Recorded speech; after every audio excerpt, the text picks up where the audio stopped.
Nostalgia. What even is it?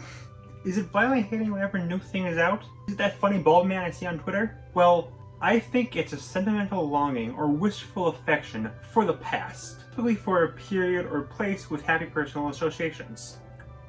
And by thinking that's the definition. This channel is about my childhood, I'm starting to realize. Some are straight up about my childhood experiences, some are based on things I liked as a kid, some are based on trends from the internet. Heck, some videos were thought of years before I even had this channel. Some jokes I used in the Disney fan theory video were thought up back in like 2012. Then of course, there was the last video. We're talking about the 2000s nostalgia. But with all of these, nostalgia comes from a thing.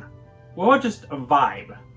Is there something that just gives you the feeling of nostalgia? Well, recently, I've been watching two shows that give me the feeling of being a kid, and I want to talk about it all. The first show is Recess, which came out in 1997, and Cradle Creek, which came out in 2018. At first glance, there's not much connecting these shows. Over 2 decades between them, they're on different networks. Recess doubles the amount of main kids. Heck, one focuses on school, and the other rarely mentions it. But there's quite a lot linking them. And I want to go over those similarities, these shows individually, since I like them both quite a lot, and the beginning thingy of secondhand nostalgia.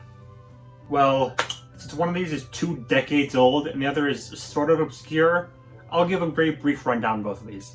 Recess is quite simply about 6 friends: TJ, Ashley, Mikey, Gus, Gretchen, and Vince, and what they do at recess. It's a pretty grounded show. Cradle Creek, meanwhile, is a bit more fantastical. It's about 3 kids, Craig, Kelsey, and JP, and then how they just play along at the creek, which is basically just a big forest where all the kids hang out and stuff. It starts off as mostly episodic, but slowly gains a story about the kids on the other side of the creek trying to take the creek over. So I talked about Craig in my Cartoon Network video, and I'm working on a big Disney Channel show video which will 100% feature Recess. So I don't really have much to say new about both of these shows, but I will try to give my big overview of them still, because like they're important for a video about these shows, you know?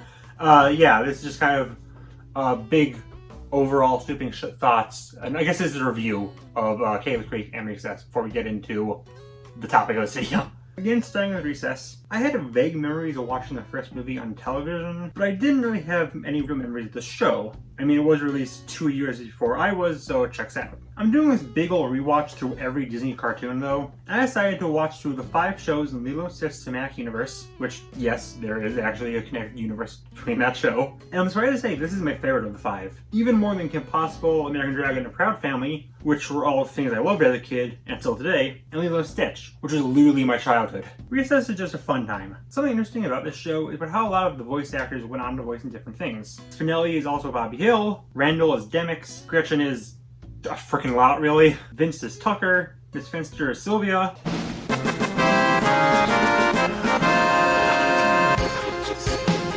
and Mikey, that's depressing. I'm not going to talk about Mikey. What's interesting is that basically all the main kids are voiced by, well, kids, and they kept the same actor throughout the entire time. Besides TJ, who is voiced by 3 different people throughout the run, 4 if you count Lilo & Stitch, while everyone else kept their original voice actor, though in the Lilo & Stitch crossover, Gus and Mikey are also voiced by different people. The show holds up surprisingly well. Like, it generally feels like a modern cartoon. As much as I love 90s and 2000s cartoons, most feel like they came out when they did. Recess has a style of humor that still feels like today's humor, on top of just having a timeless feel. It holds up extremely well.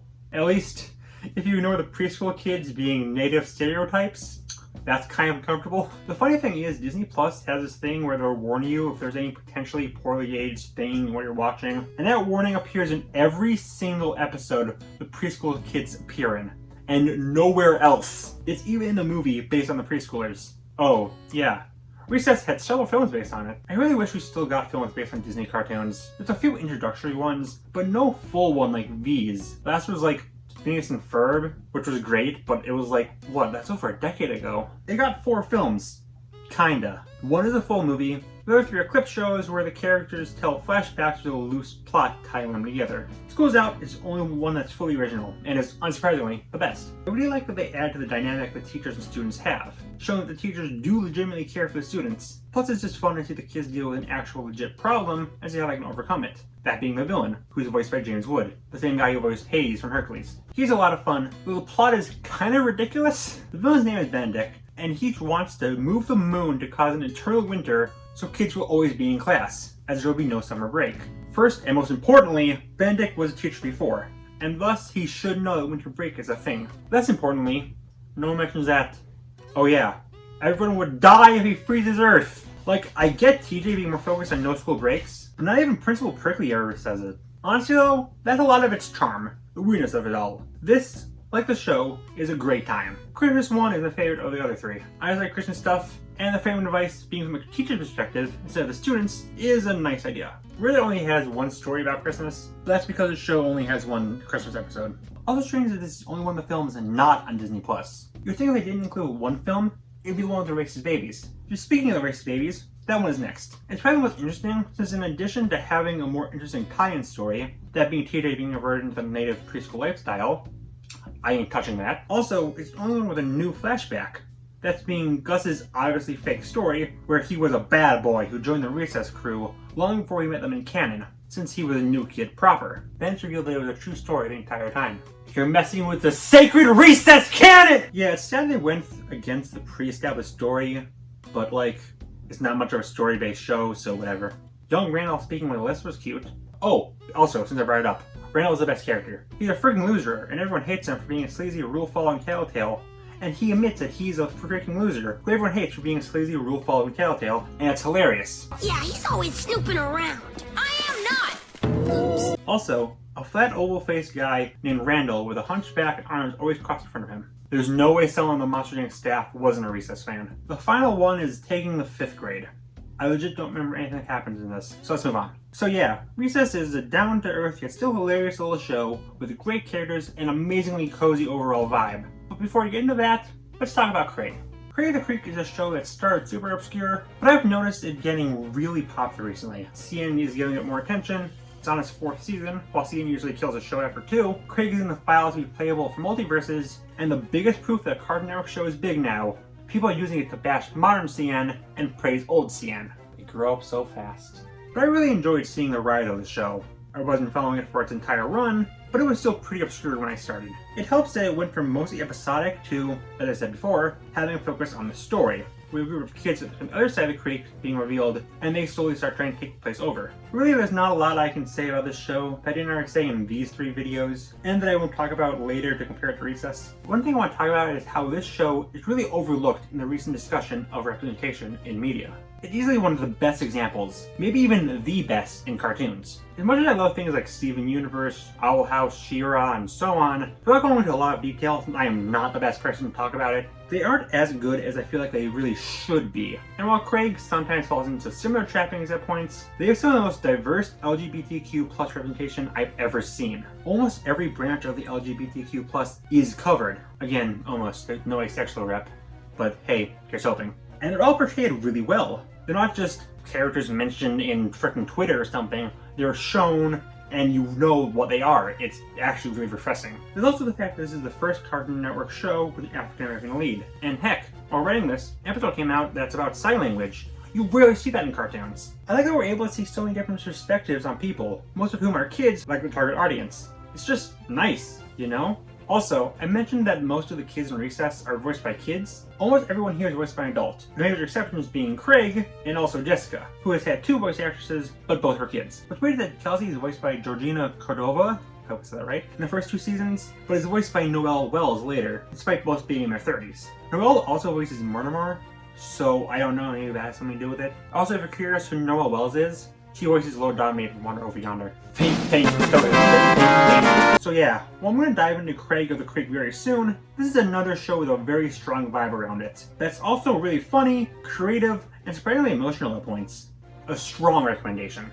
Okay, I know I keep building up how I think both of these shows are really great examples of showing nostalgia, childhood nostalgia, despite me not watching either as a kid.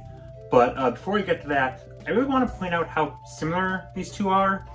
So let's do that. Despite how on the surface they seem very dissimilar, they're quite alike. I mean, there's things I pointed out. They're both about a group of kids just kind of hanging out. But like, they all have these different groups of kids the main group interact with, which just feel like something you would see in a kid's hangout place. Even if some are kind of out there. Like, Girl Who Hangs Upside Down, Two Brothers Who Roared a Paint Bar War, Diggers, Horse Girls? Is that a thing? I mean, I was in elementary school post-MLP, so who knows, maybe it's corrupted the youth. Most notably, our real father no one likes, someone who sells all the kids various items, and of course, self-proclaimed ruler of the place who acts like a king. Also, both shows try their hardest to show as little actual school as physically possible. Despite one literally taking place in school, it rarely focuses on kids in class. And I don't remember a single episode where Craig and friends are in school, though I could be misremembering. Really, the best way to describe Take the Creek is Recess meets Ed, Edd n Eddy. Not even just in characters and humor and even themes, but just the overall vibe. Yes, we're finally talking about the video topic. Based. So nostalgia is a weird thing. As I talked about last video, it's really hard to nail down what's nostalgic and what makes something feel nostalgic. For me, I need to be away from something before I consider it nostalgic. Honestly, I wouldn't be surprised if this channel makes it impossible for me to ever feel nostalgic from anything again. Heck, I wouldn't be surprised if the internet makes it for anyone to be incapable of feeling nostalgic ever again, since absolutely everything is shoved in our faces, and we can look up whatever we want whenever we want. But when I think of nostalgia, I think of specific things, specific cartoons, movies, games, flash games, characters even. Just something I can nail down. And more specifically, I always thought of media, not like school. I mean, obviously, who wants to remember school? Especially someone like me, who had a genuinely awful school experience. You know, normal stuff. Bullies, not understanding the material, teachers who hated me, switching schools. And that's all just elementary school. My school experience is not something I want to remember. Yet, for some reason, I remember it quite fondly. Why is that? Well, a common take I've seen on the internet is that the world wasn't better when you were a kid. You were just less aware of how awful it was. And even someone like me, who may not have the greatest experience when I was younger, would still say I was overall happier as a kid. Maybe it's rose-tinted glasses, remembering only the very good things, like book fairs, a few friends, and that one Rainbow Tent game that went hard. Or maybe it's because I had less responsibilities. Or because, as mentioned before, everything just felt more innocent and less awful as a kid. Life seemed a lot more black and white, while I slowly had to realize that not only is there a lot more gray, the black could be darker than even I realized. I truly believe no one had an amazing childhood. Everyone had some sort of problem. We just choose to remember the good stuff. Okay, you're probably wondering at this point, what does this have to do with Recess and Take the Creek? Well, I feel like these two remind me of my childhood more than things I've actually experienced as a kid. My experience was half recess, hanging out with my friends on breaks, trying to make the absolute most of our lunch breaks, and half Craig, making everything a game with its own complicated rules and stuff. Honestly, the kids on Recess and Craig might be the most accurate to kid me. Like, go back to the thing with Benedict trying to freeze Earth. Looking back, yeah, it's ridiculous. No one brings up that the billions of people who will die to this. But as a kid, yeah, I'd probably be more focused on the lack of summer break. Because I'm a kid. Since a lot of cartoons are aimed towards kids, a lot of them obviously star kids. And a lot of them have been dealing with normal kids' problems. These two aren't any different. But these feel a bit more grounded, compared to something like Kids Next Door, which personifies kids' problems, or Fairy Godparents, that intensifies kids' struggles to an almost uncomfortable extreme. No shades of either of these shows, by the way. I love both of these. As said before, almost everything in Recess feels like it could hypothetically happen. And while Craig is more fantastical, almost everything out of the ordinary is clearly made up by kids' imaginations. And everything still has the through line of just kids playing along. I kind of miss when I could do things like the characters in these shows. I miss when I could just hang out with my friends at school, or after school make up some elaborate story we'll forget about later. But despite what you may think, I'm never sad watching these cartoons. It made me realize that while my school life may not be perfect, I still had a lot of fun as a kid. And I can still look fondly on it today. But it also enhances it. I can kind of live through these shows. I almost feel like I'm a kid myself, hanging out with the Recess gang or the Stump Trio, doing normal kid stuff. Basically, it makes me nostalgic for something that never happened. Hence the secondhand nostalgia comment I said at the top of the video. I don't even know if I'm making sense anymore. This is easily the most scatterbrained video I have ever made in my life. I don't know, man. Just watching these shows give me an experience that transcends time and makes me feel happy, and they're both really funny, well-animated shows. They have great characters, and you should really watch Recess and Take the Creek. That's the message of this video. Just go watch these shows. They're really good. I like them. This video made me simultaneously really happy and really depressed. That's just kind of life in a nutshell. You just gotta hope that the really happy stuff overpowers the really depressed stuff. Thanks for watching. Peace. I feel bad. Better go buy something.